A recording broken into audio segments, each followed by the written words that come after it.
Muchas gracias, señorita juez.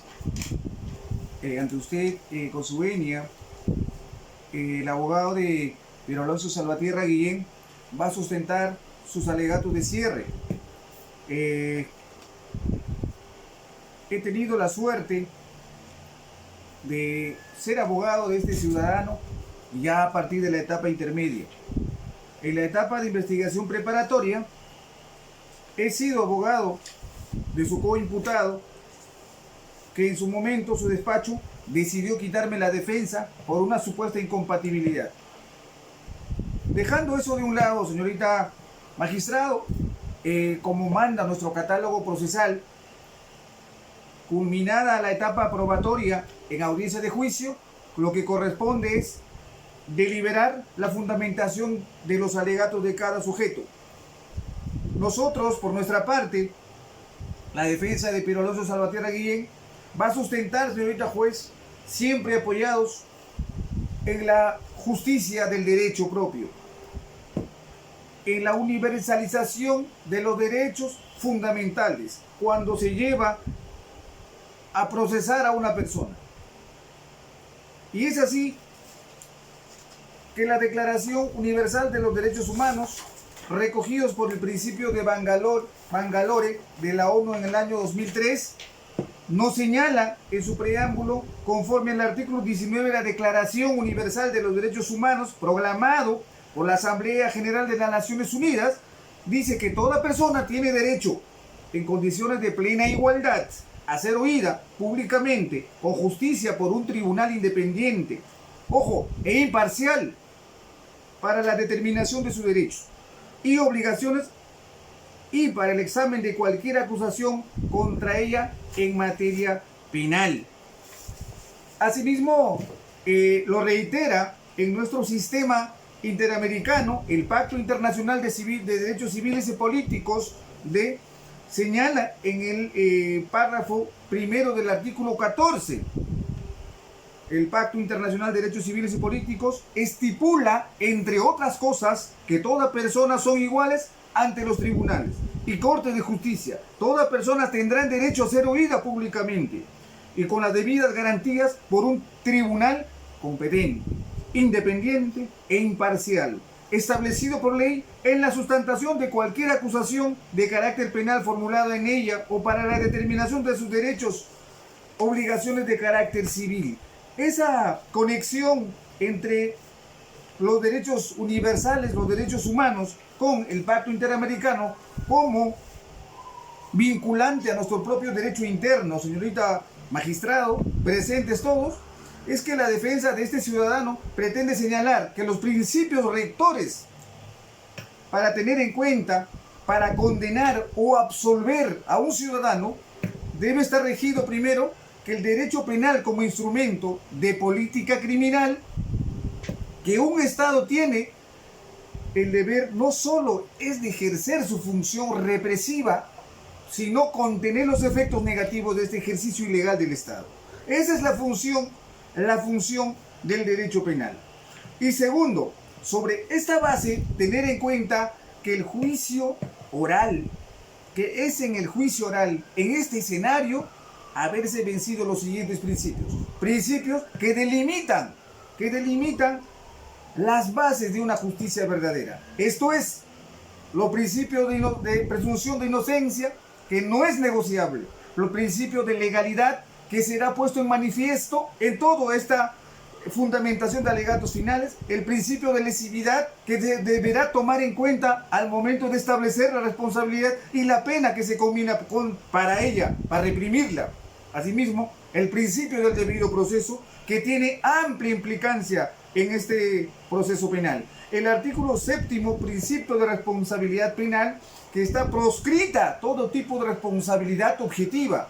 El artículo 8º de nuestro catálogo procesal, de nuestro catálogo penal, en el título preliminar nos dice el principio de proporcionalidad de las sanciones.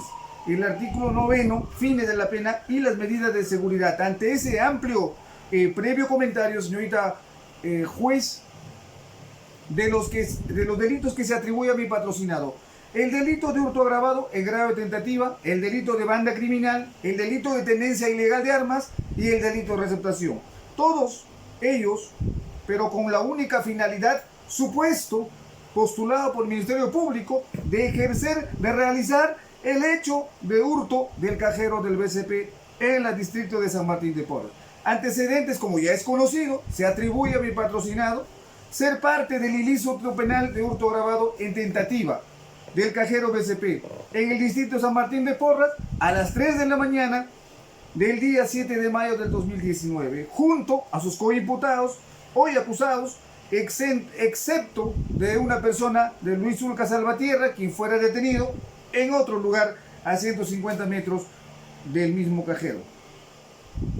En ese tenor, señorita magistrado, los fundamentos que motivaron la persecución penal fiscal, la búsqueda de condena del Ministerio Público se basa en la siguiente tesis: que se imputa a mi patrocinado como coautor de delito de hurto en tentativa, banda criminal, tenencia ilegal de armas y delito de receptación, esta última integrada recientemente después que la sala de apelaciones de la primera sala de apelaciones de Lima Norte revocase el archivamiento por sobreseimiento de dicho delito. Esto en el fundamento de que, si bien los medios probatorios sobre el fundamento para la existencia de este delito de receptación deberá ser sometido a juicio, a un plenario y a un contradictorio, así ha dicho la sala, mas no habilita, facilita o ya delega para que sea condenado aquí, sino tan solo lo revoca por la fundamentación indebida del acuo llevado en apelación. De las promesas fiscales, señora juez, realizadas en sus alegatos iniciales, señaló que probará que mi cliente es coautor de los delitos, materias de acusación, o sea, delito de hurto agravado, delito de banda, tenencia ilegal de armas y de receptación. Eso prometido. Prometió que su imputación tenía sostenimiento probatorio suficiente como para lograr una condena y la reparación civil que los actores civiles estaban a la expectativa. Además señaló que en el plenario se iba a actuar los medios de prueba, testigos como fuentes de prueba, a efecto de establecer concretamente la teoría fiscal que por 2 años aproximadamente ha estado recopilando. En síntesis, señora juez, señaló que hoy los acusados son responsables. Mi cliente, Piero Alonso Salvatierra Guillén, es responsable por un concurso real de delitos independientes, de las cuales señaló las circunstancias, cómo habrían sucedido los hechos, y estableció una pena, multa como pena accesoria para cada uno de ellos y sobre todo para mi cliente.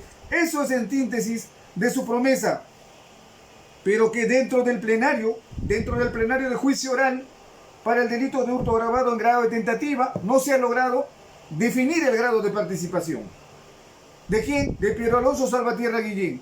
Toda vez que, si bien la Fiscalía imputa como coautor, empero de forma contradictoria se ha evidenciado de lo extraído de lo mismo declaración de cada uno de los coimputados, que si bien son también involucrados, sí, porque han sido detenidos en flagrancia, sí,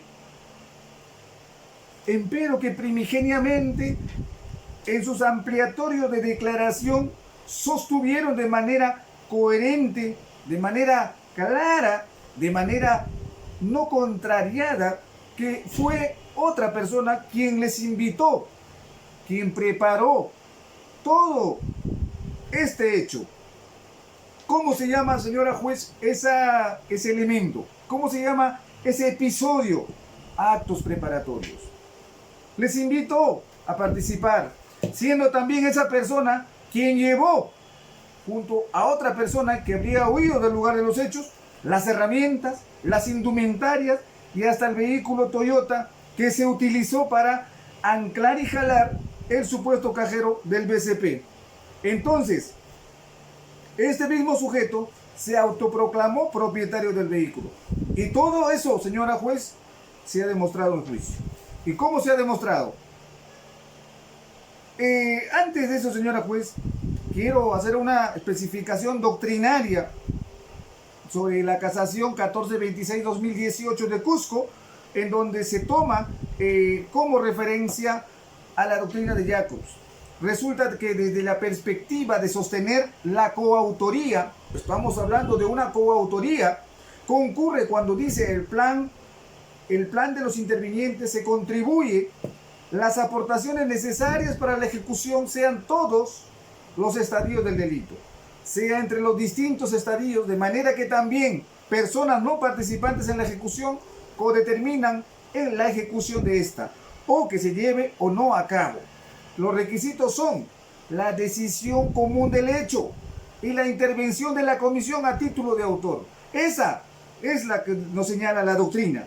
Sin embargo, codeterminar, cuando se dice codeterminar, ese elemento que vincula a una coautoría, nos dice la RAE, que es la institución que proclama el significado de las palabras, nos dice en castellano que corresponde a una codeterminación, la cogestión, la codecisión, la codirección. O sea, que los sujetos deben tener cierto dominio, cierto planeamiento en su propia contribución para ejecutar el hecho delictivo.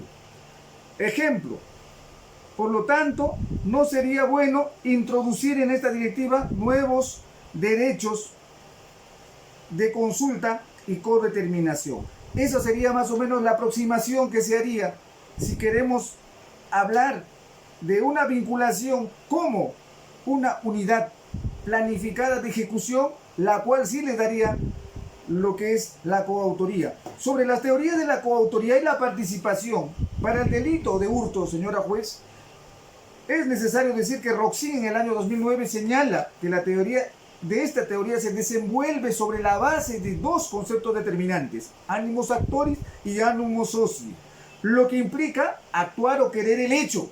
Ojo, actuar y querer el hecho como autor, y actuar y o querer el hecho como cómplice.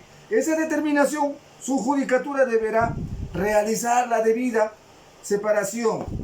Para la teoría subjetiva, será el autor quien, realizando una aportación causal, cualquier sea su contribución al hecho, haga propio, dice, y sea partícipe quien, realizando una aportación causal, cualquiera sea su entidad, lo hace con voluntad de partícipe, o sea, voluntad de participar en un hecho de otro.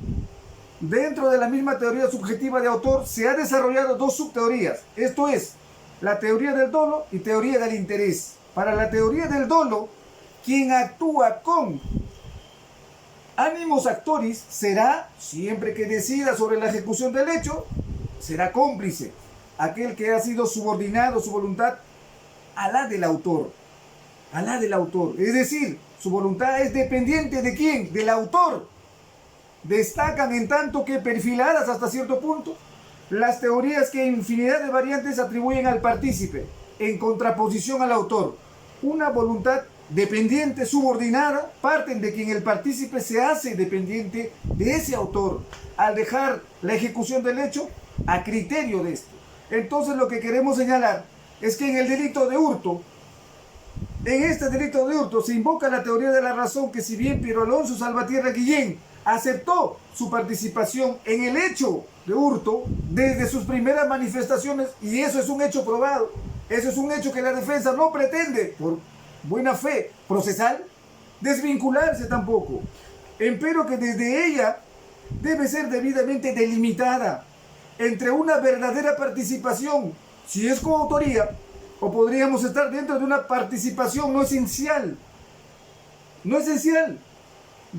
dado que en total se conoce que actuaron 5 elementos, 5 personas. Por ello, de la declaración policial, del acta de intervención policial, se desglosa que posiblemente habían sido 5 personas.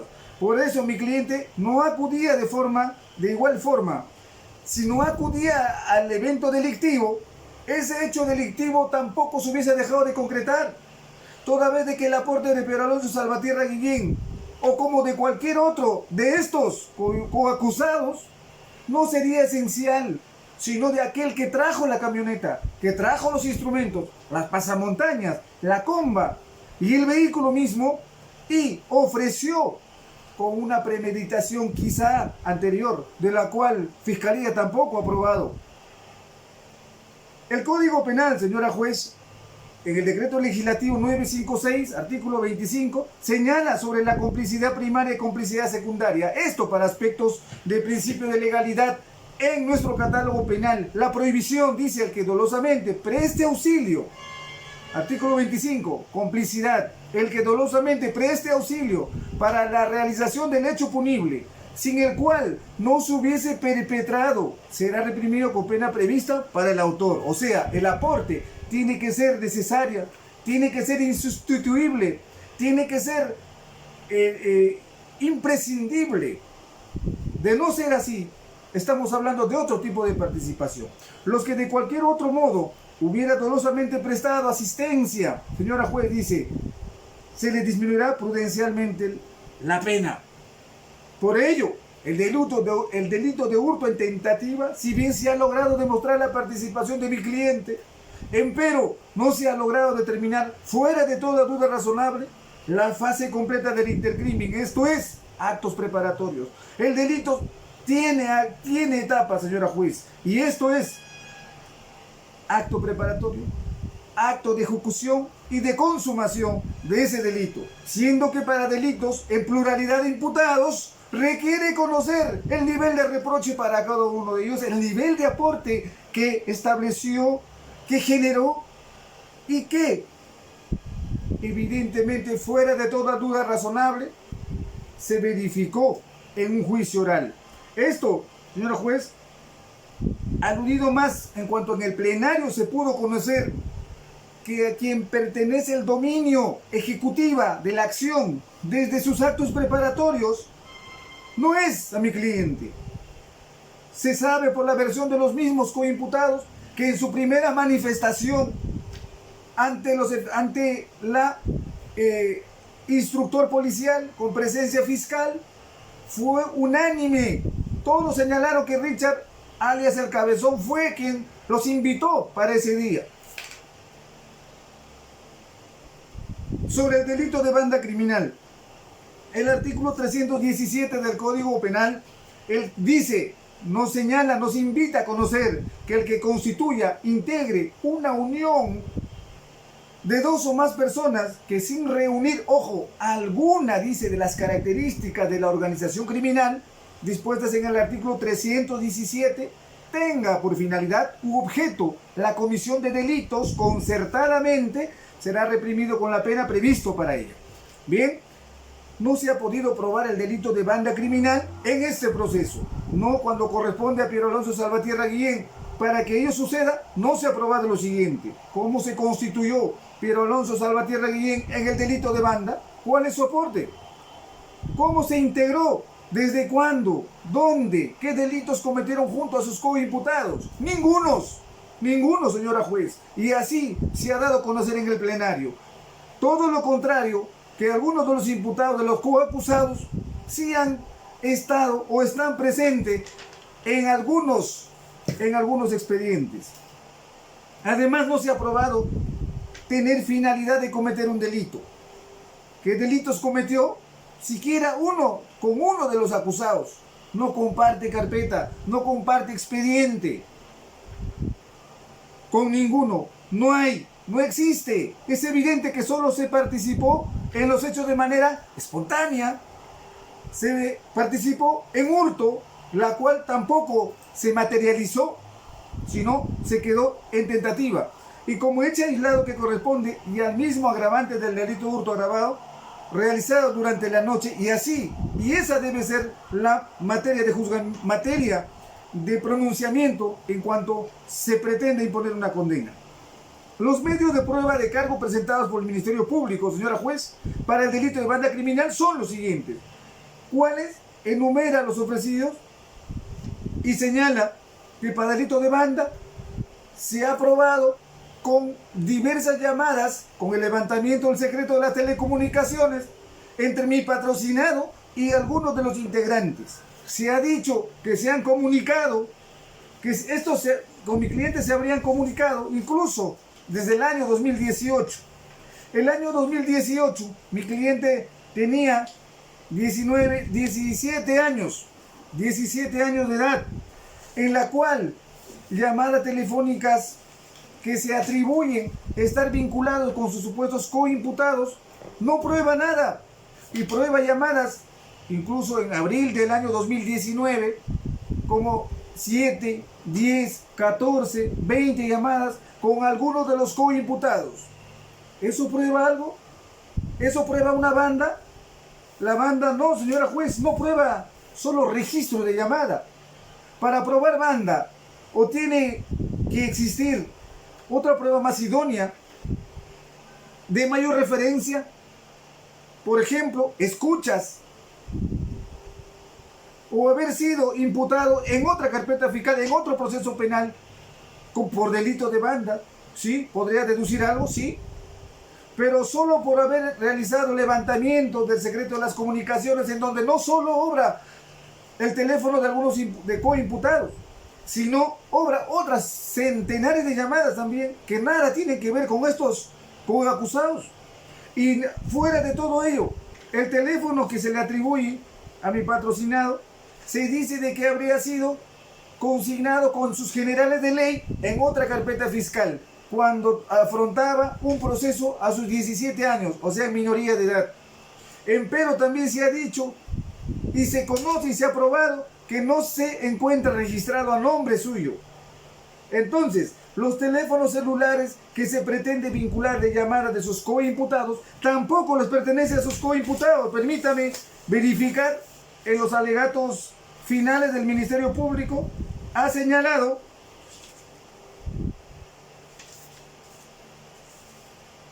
que se habría comunicado, pero que también se ha podido probar de que dicho número telefónico no pertenecería a Piero Alonso Salvatierra Guillén. De los teléfonos de Vitel le correspondería a una tal señora Astupiña Z, el cual se señala de que el número de celular pertenecería a Encinas Castro, alias Richard del Cabezón, que es un reo contumaz y que no está de juicio oral a efecto de desvirtuar, de aceptar que dicho número telefónico que pertenece a Astupiño Z, a una fémina, sería de él, y que dicho número se habría registrado en llamadas entrantes y salientes al teléfono de los demás coacusados. Y eso no está aprobado, señora juez. Por ello, además del aporte que realiza el Ministerio Público, señalando que para el delito de banda se habría probado que habrían premeditado el hecho del hurto, que habrían llevado la comba, las pasamontañas, los guantes, a efecto de que con ello se pretenda establecer que llevar instrumentos para el delito de hurto corresponde a una sapienza de banda. Y si bien los efectivos policiales que levantaron actas, por ejemplo, el acta de hallazgos, habrían en su examen, cuando se le interrogó, manifestado que estos actos normalmente tienen convergencia con actos preparatorios realizados con premeditación, con vigilancia anterior. Cuando se le preguntó a esos efectivos policiales en el contrainterrogatorio si eran peritos, si eran especialistas en este tipo de materia criminal, señalaron que no, que solamente era una opinión. ¿Una opinión de quién? De un perito, que solamente su labor era levantar hallazgos. Por eso, señora juez, sobre el delito de banda no está aprobado absolutamente para poder ver la posibilidad de una condena, y una condena muy alta, como se está estableciendo. En lo actuado en juicio oral, a nivel probatorio, no se ha probado la comisión del delito de banda criminal. De la tesis fiscal se puede deducir que según el Ministerio Público, mi cliente sería parte de una banda, que justo con a sus coimputados se dedicaría, que junto a sus coimputados se dedicaría a cometer, dijo, a cometer ilícitos penales. Pero no ha podido sostener mediante la prueba idónea dicha coacción delictiva exigida legalmente, no solamente por el código, sino por la doctrina. Y es así, por ejemplo, que la Corte Suprema ha dicho que la tipificación de este delito puede generar problemas en la práctica, puesto que muy bien podría confundirse con la coautoría del artículo 23 del Código Penal. Los que lo cometan conjuntamente serán reprimidos con la pena establecida para la infracción, que dice el Código Penal, debido a que existen en realidad muchos casos en los que se puede intervenir en ejecución delictiva a una pluralidad de sujetos que han planificado y actuado concertadamente. Entonces, estos elementos son comunes tanto en la coautoría, plan previo, reparto de roles, aporte esencial, ¿no?, en la plaza ejecutiva o coejecución del hecho. Y la banda criminal, ojo, plan previo, reparto de roles, aporte esencial. ¿Cuál es el aporte esencial? En fase ejecutiva, concertadamente.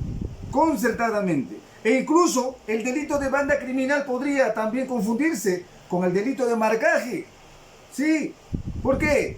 Porque para cometer o facilitar la comisión de los delitos tipificados de marcaje, el Código Penal, se realiza, por ejemplo, para delito de robo agravado, se realiza actos de vigilancia, seguimiento de personas, o tienen en su poder armas, vehículos u otros instrumentos para facilitar ese delito ya planificado como el de robo o el de hurto. Esto porque se puede encontrar una pluralidad de sujetos quienes concertadamente están realizando actos de vigilancia, o portando armas, o conduciendo vehículos con el objeto o finalidad de comisión de delitos. ¿De qué? Robo, secuestro, extorsión, por ejemplo, delitos más graves.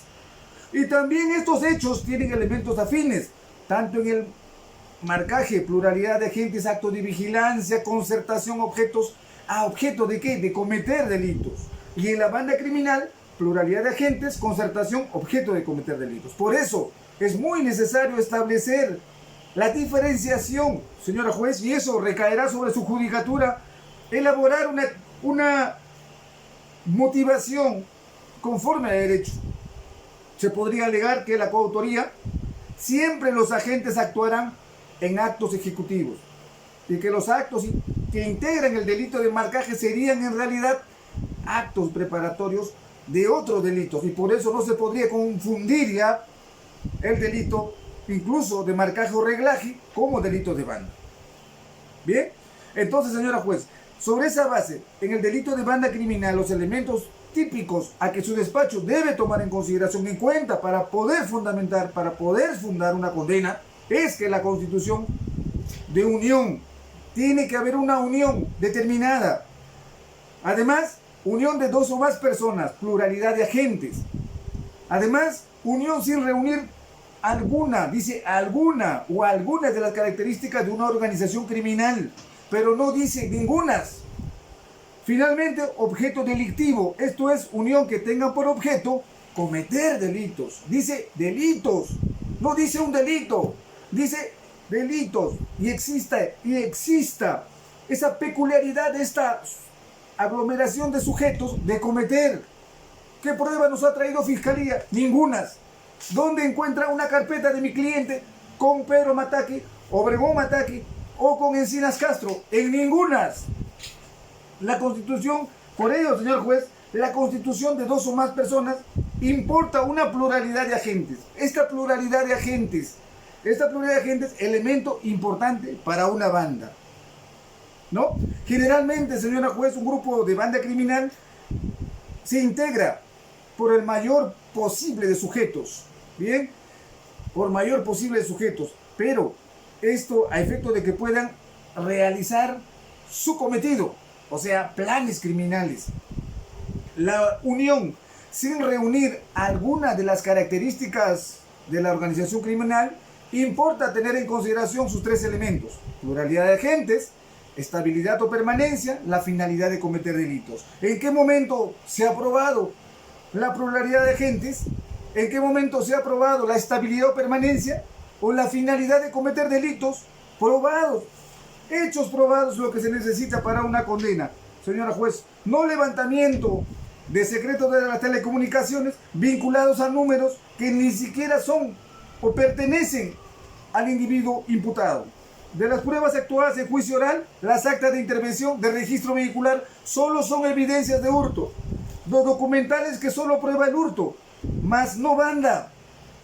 Así, le haya pretendido ver la dirección probatoria, esto no ha llegado a emitir un factor de convencimiento pleno. No, en el plenario no se ha podido determinar ello. La manifestación de los efectivos policiales, los cuales solo han ratificado sus declaraciones iniciales, no exhibiendo en ella ningún elemento objetivo para el delito de banda. El levantamiento del secreto de las telecomunicaciones nuevamente debe ser el elemento más importante para probar el delito de banda.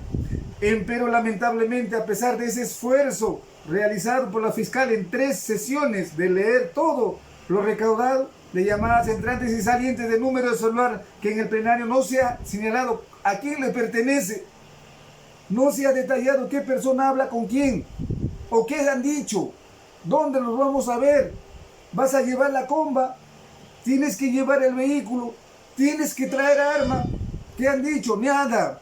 Pero fuera de ello, lo más necesario, no se ha demostrado lo que más exige. Esto es, escuchas o alguna otro elemento probatorio externo que ayude, que posibilite esa vinculación. Está tal o cual cosa su imputado Encinas Castro, los primos Mataque o incluso su primo Zulca Salvatierra de mi cliente, no están vinculados bajo ninguna forma para señalar que se ha cometido el delito de banda. Sobre el delito de tenencia ilegal de armas, que considero una falacia en el habernos traído a imputar este delito, su prohibición penal, señora juez, se encuentra regulada en el artículo 279G del catálogo penal. El que sin estar debidamente autorizado, dice, fabrica, ensambla, modifica, almacena, comercializa, suministra, trafica, usa, porta, eso es lo que nos importa, o tiene en su poder armas de fuego de cualquier tipo. Señora juez, el acta de hallazgo es su fortaleza probatoria de fiscalía, y sobre esa arma se ha realizado peritaje, se ha realizado pruebas de balística, su funcionamiento, y se le ha realizado la pericia de absorción atómica tanto a mi cliente y a su coimputado. Esa es su fortaleza probatoria, que el juicio no ha podido lesionar, no ha podido desvirtuar la presunción de inocencia sobre este delito. ¿Por qué? Porque además de la exigencia legal que viene a ser el causal de atipicidad, nos dice el maestro, mi maestro que en paz descanse, Felipe Villavicencio Terreros, que la tipicidad es el resultado de la verificación de si la conducta y lo descrito en el tipo coinciden. A este proceso de verificación se denomina juicio de tipicidad, que es un proceso de imputación donde el intérprete, tomando como base el bien jurídico protegido, va a establecer si de un determinado hecho puede ser atribuido a lo contenido en el tipo penal. Eso es un juicio de tipicidad. Y en el presente caso, materia de este proceso de tenencia ilegal de armas es de denunciar que se nos pretende vulnerar el principio de legalidad. Vulnerar porque la postulación del Ministerio Público por el delito de tenencia ilegal de armas le adiciona o se acoge no al Código Penal, sino a la doctrina española.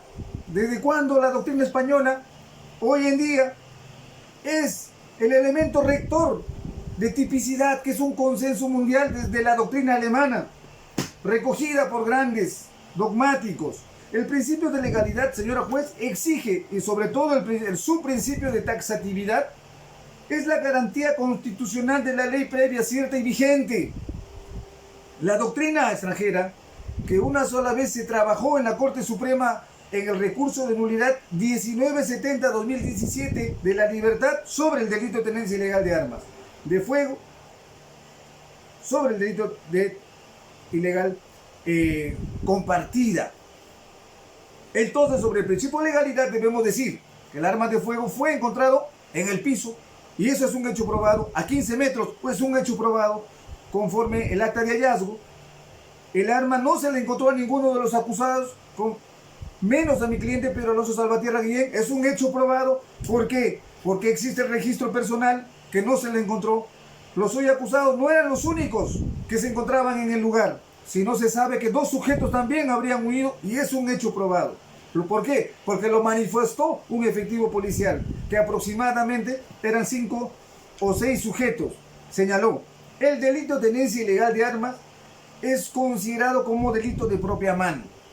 Ello no impide, dice la doctrina española, no impide considerar que el arma puede ser utilizado o pertenecer a diferentes personas. Ojo, pertenecer a diferentes personas o incluso estar a disposición de varias o distinta utilización. Supuesto en el que todos aquellos responderían como coautores del delito. Siempre, dice esta recurso nulidad, que encierren en su coexistencia y lo tuvieran a disposición.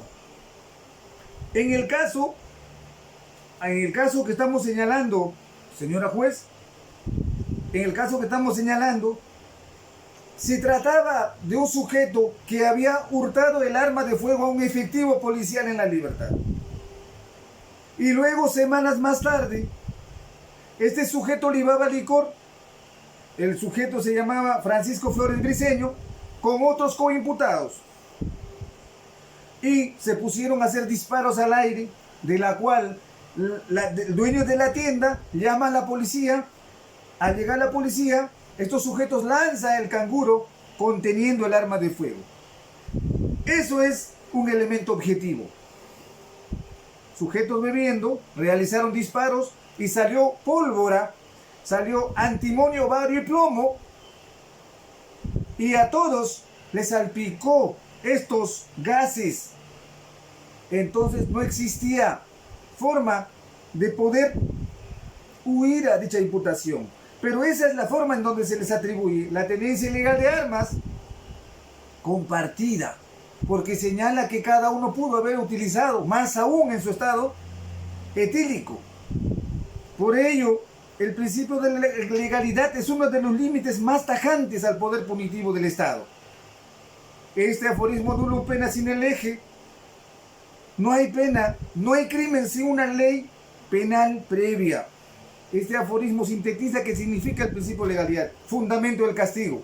No hay fundamento de castigo si no se cumple con la acción, con lo que está establecido en la ley. Solo puede ser una ley formal sancionada según procedimiento, la competencia, el contenido limitado que regula nuestra Constitución Nacional Peruana del año 93, que está vigente al momento de su comisión, señora juez. De la tesis fiscal podemos advertir también que se imputa la tenencia ilegal compartida de armas de fuego por hallazgo a 15 metros del lugar de la captura de mi cliente, la detención de mi cliente y sus coimputados. Según la Fiscalía, sin que los exámenes periciales le coadyuven a su tesis, que mi cliente y sus coimputados tendrían conocimiento del arma y que existe la probabilidad de que dicha arma haya estado a disposición de todos.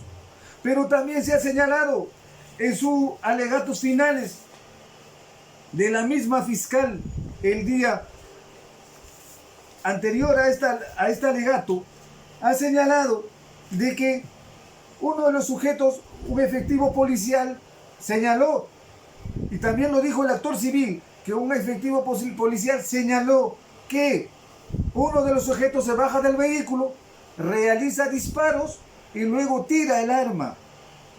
Entonces, al señalar ello, está probado que existió un arma y que existió un sujeto que realizó el disparo.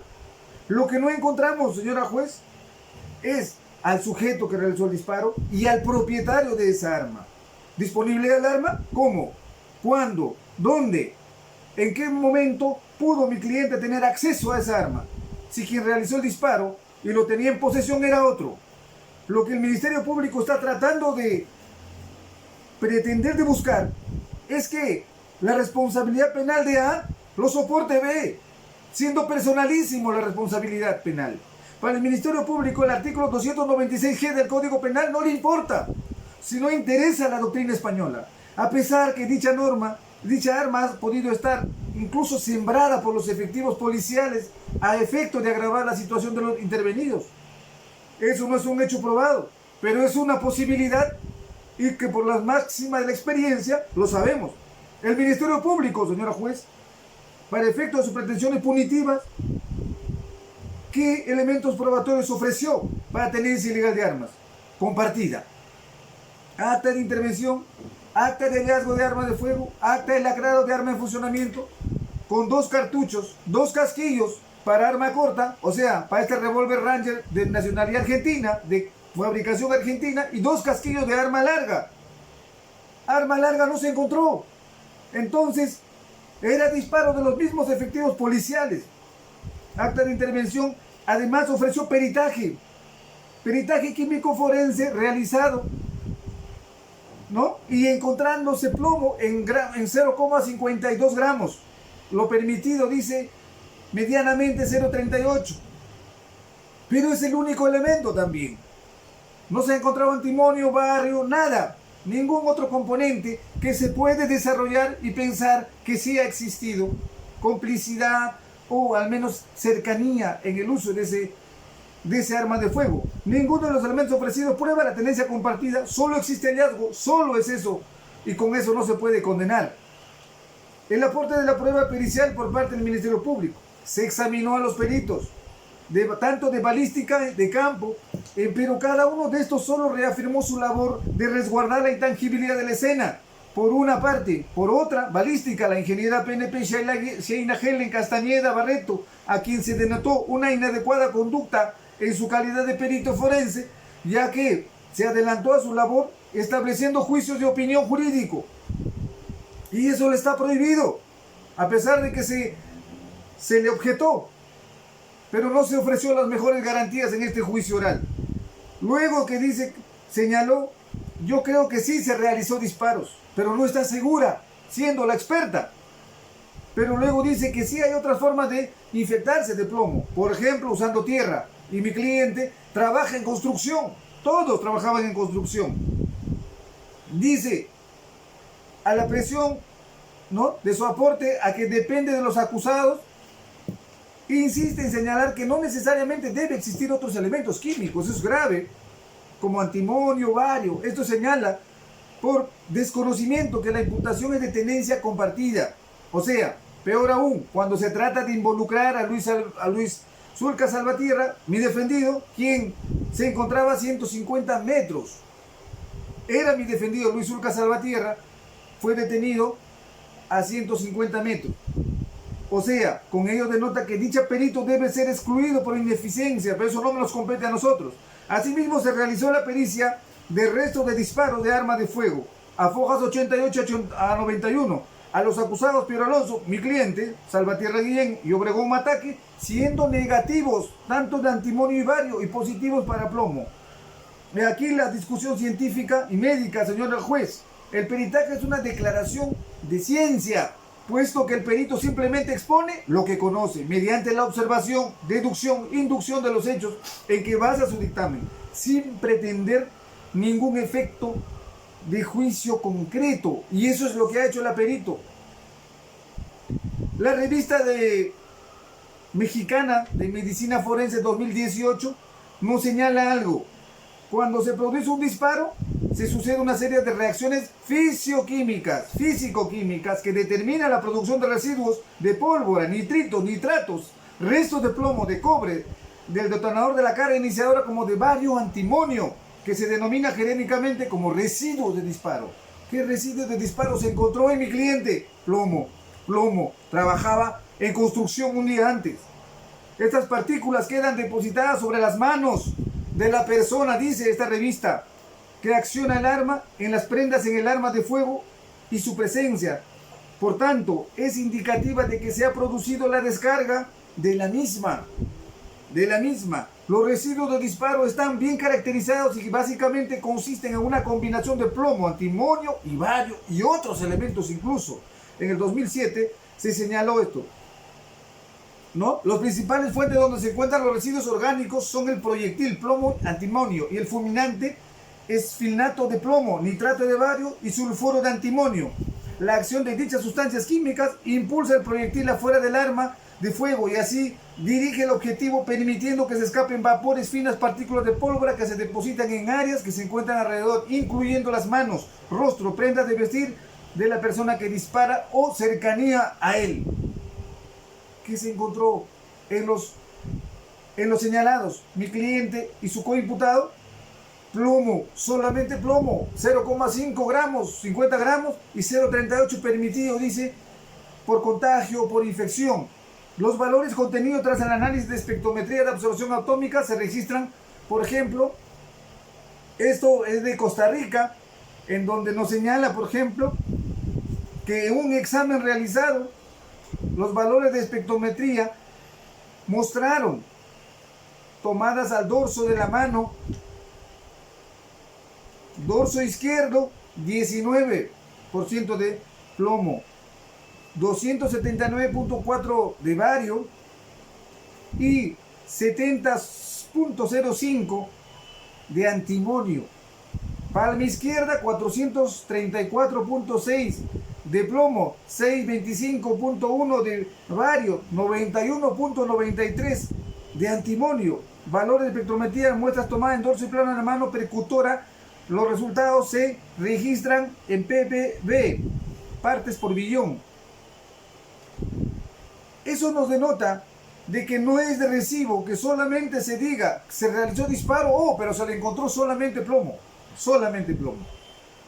Prueba pericial de balística también señala su valoración en el proceso penal costarricense, nos dice el doctor Roberto Alexandre Campos Delgado, de la Universidad de Costa Rica, debido, dice, a que esta prueba no logra determinar si los elementos que se encuentran provienen específicamente de residuos de disparo. En Costa Rica se realizaron diversos estudios con personas que llevaban a cabo labores que conllevan a que tengan dichos elementos en sus manos, con el fin de establecer una cantidad mínima que debe haber para poder determinar si el resultado es positivo o es negativo. Por lo tanto, se establecieron los siguientes montos: plomo 800 nanómetros, antimonio 38 Ng y bario 150 Ng. Entonces, cuando la prueba establece que en las manos de la persona existen cantidades mayores a dichos límites, se dice que la prueba tuvo resultados positivos de residuos de disparo. Y por otro lado, si las cantidades son menores a los límites, son resultados negativos. ¿Y qué se está tratando de decir? Que en principio no existe la cantidad suficiente de plomo, pero existe ausencia objetiva de antimonio y bario, y se pretende vincular el arma de fuego ya con otro argumento de la tenencia compartida. Así él no haya ejecutado, así él no se haya contaminado. Entonces descartemos la pericia y condenemos a cualquiera que tenía un arma escondido y disparó. Eso no se puede aceptar en nuestro sistema de derecho. La Corte Suprema de Justicia en el Perú, la Sala Penal Transitoria en recurso de nulidad 3417 Cajamarca del 23 de abril 2010, señaló las fuentes de emisiones y aplicaciones de los metales pesados de mayor preocupación. Dice, aunque la mayoría de los metales pesados se encuentran generalmente como componentes naturales de la corteza terrestre, el hombre ha provocado que la presencia de estos sea mayor a la que existiera de forma natural, pues muchos procesos antropogénicos no se conciben hoy en día en la presencia de metales. Por ejemplo, la incineración de residuos, ¿no?, puede dar metales tóxicos como son graves problemas ambientales, el aire, el suelo, el agua. El mercurio está en actividades mineras y el plomo, lo que estamos hablando, se pueden encontrar en fundición primaria y secundaria de metales, en losas, vidriada, producción de pinturas, elaboración de latas soldadas con plomo, industria electrónica, cómputo, uso de gasolina con plomo, baterías, incineración de residuos y en trabajos de construcción. Por ello, esta es un informe de Medizán, una revista de Santiago de Cuba del año 2017. O sea, las formas de infectarse de plomo son diversas. Y por tener 0.50 de plomo en la mano, no significa que ya eres cómplice de disparos. El Ministerio Público de los antecedentes penales, para ir terminando, señala, en la penúltima sesión del plenario, exhibió registros de antecedentes penales de mi defendido, siendo a la vista de todos los asistentes, incluso de su persona, señora magistrado, no registra 0 antecedentes, diciendo que dicho documento, copia certificada, formal, creíble y legitimada por ley, no puede señalar ligeramente, como lo ha dicho en sus alegatos finales, tanto la fiscal como el actor civil, ¿no?, de la Procuraduría, y que se quiera establecer ello para efectos de pena, ¿no? Como persona, dice, con disponibilidad criminal, porque sus antecedentes, dice, le dicen así. ¿Qué antecedentes? Hay que hablar con objetividad, con buena fe procesal. Objetivamente, se ha dicho que no registra antecedentes. Y esa debe quedar sentada en este plenario. Del delito de receptación, señora juez, el artículo 194 del Código Penal nos dice: quien adquiere, recibe en donación, prenda, guarda, esconde, vende o ayuda a negociar un bien cuya procedencia delictuosa tenía conocimiento o debía presumir que provenía de otro delito, será reprimido con la pena prevista para ella. Este delito se había archivado por un sobreseimiento fundado a petición de la defensa, pero la primera sala de apelaciones, como acabo de señalar hace un momento, lo ha integrado nuevamente, revocándolo, y entonces es necesario realizar alusión sobre este delito, que fue últimamente valorado los elementos de prueba de cargo que ha traído la Fiscalía. Se pretende señalar de que al vehículo Toyota, que habría sido hurtado días antes, que según la versión de los coacusados, incluso mi patrocinado, habría traído el conocido como Richard el Cabezón. Empero, el Ministerio Público insiste en una tesis de que la receptación, a su juicio, no requiere de la acción o de la comisión de ninguno de estos verbos rectores que están en el artículo 194, rehuyendo así al principio de legalidad. Sobre ello, por ejemplo, voy a denunciar una causal de atipicidad, tal como señalé hace un momento a mi maestro Felipe Villavicencio Terreros, pero en este caso lo dice también el maestro Ramírez Salinas Hicho, juez superior, sobre la tipicidad objetiva del delito de receptación. Ha hecho una mención especial en su libro de Derecho Penal, parte especial, cuando dice que el comportamiento delictivo en el delito de receptación consiste en adquirir, recibir en donación, en prenda, guardar, esconder, vender, ayudar a negociar un bien de cuya procedencia delictuosa se tenía conocimiento o debía presumir. Bien, de la estructura del tipo del 194, dice el maestro, del concepto formulado por nuestro máximo Tribunal de Justicia, es evidencia que la configuración del delito exige concurrencia de elementos objetivos trascendentes. A falta de algunos de ellos, el delito no aparece simplemente. ¿Y cuáles elementos o cuáles acciones no se ha previsto? No ha salido a la luz. No se puede trabajar con ello cuando el caso adolece de una tipicidad. Ya no hay caso. ¿Para qué vamos a hablar de una antijuridicidad que viene a ser solamente la discusión del hacer del sujeto? Si la atribución es atípica, no hay verbos rectores que se ajusten a la imputación fiscal, a la acusación fiscal. Entonces también dice este juez superior: de este modo, haciendo hermenéutica en el tipo penal 194, debemos concluir que se configura el delito de receptación cuando la gente realiza la conducta receptiva sobre el bien cuya procedencia es delictuosa. ¿Y qué conducta receptiva realizó Piero Alonso Salvatierra Guillén? ¿Adquirió? ¿Cómo adquirió? ¿Aprobado? ¿Se ha aprobado en este plenario? ¿Recibe en donación? ¿De quién recibió? ¿O en prenda?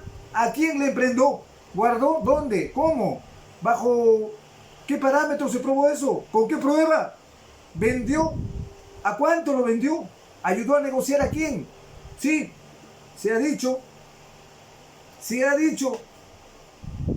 de que habrían ido Pero Alonso Salvatierra Guillén, junto con su coimputado Encinas Castro,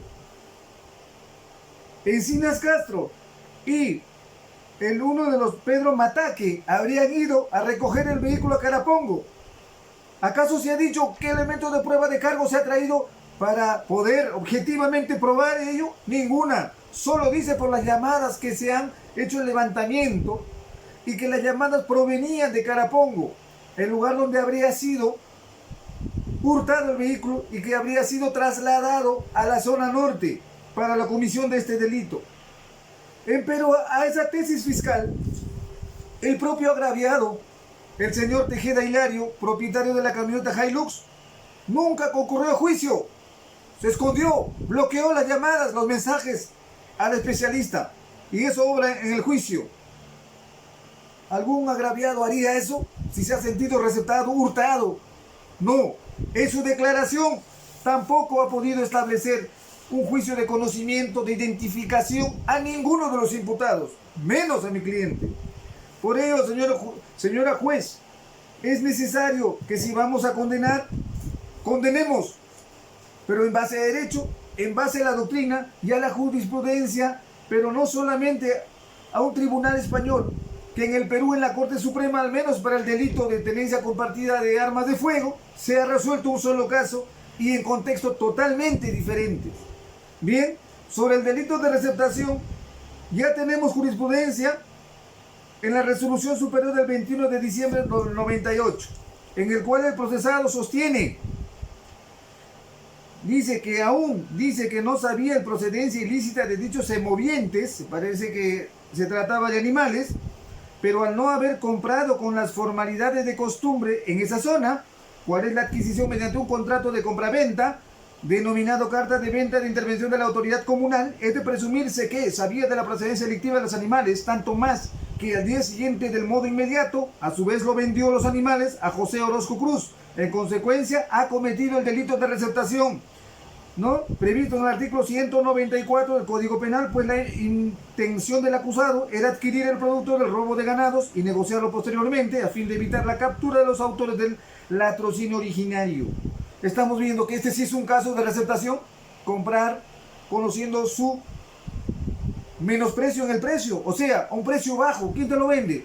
Eso es poder premeditar o poder establecer un juicio idóneo de presumir su origen delictuoso, pero no es el caso que trae una camioneta Toyota y les invitan a participar y ya son delito de receptación. Postula malamente, gravemente, un concurso de delitos que no existe.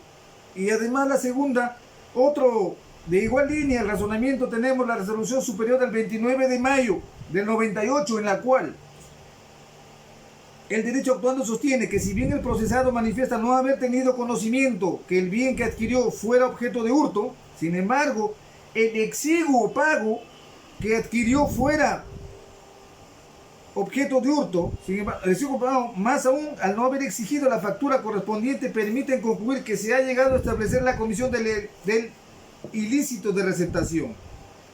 Entonces, lo que aquí tenemos que verificar es que este tipo penal, que pertenece al catálogo de delitos contra el patrimonio, exige adquirir un bien cuya procedencia delictuosa se tenía conocimiento. Pero ojo, lo adquiere para un beneficio personal. En el caso concreto, en materia de proceso, y para terminar con el delito de receptación, no se tenía una intención de receptación. O sea, no existe elemento objetivo en principio. No hay acción. Y entonces va a haber el elemento subjetivo del tipo. Bien. Por ello, señora juez, el delito de receptación, así como el delito de tenencia ilegal de armas, debe ser señalado como una causal de atipicidad, le reviste por todos lados que se pueda ver, y con los elementos de cargo traídos a juicio, tampoco se ha podido desvirtuar la presunción de inocencia sobre esos delitos mencionados. Sobre el delito de hurto, como ha señalado esta defensa, sí se ha probado el delito de hurto. La participación, lo que se tiene que delimitar es la participación, el grado de participación, el grado de aporte, y el delito de banda, señora juez, no está probado, no se prueba de esa forma. No existe, como dice Fiscalía, se ha aprobado fuera de toda duda razonable, señala. Fuera de toda duda razonable es cuando no exista seria duda, ninguna duda. Está totalmente acreditado. Y esa es la forma en donde sí se puede aceptar una condena. Por esas consideraciones, señora juez, solicito a este digno despacho de juzgado unipersonal que se emita la resolución correspondiente, la sentencia debidamente motivada. Además, se absuelva de los delitos de banda criminal, se absuelva del delito de tenencia ilegal de armas por causal de atipicidad, se absuelva del delito de receptación por ser causal de innegable atipicidad, y se condene, sí, pero verificando, instituyendo el grado de participación, no como coautor, sino como un partícipe secundario, que sin su aporte igual se hubiese desarrollado el hecho. ¿Y por qué señalamos que se condene? Porque ha aceptado su culpabilidad desde el inicio, pero no a grado de coautoría. Y eso se ha podido probar en el plenario. Muchas gracias, señora juez.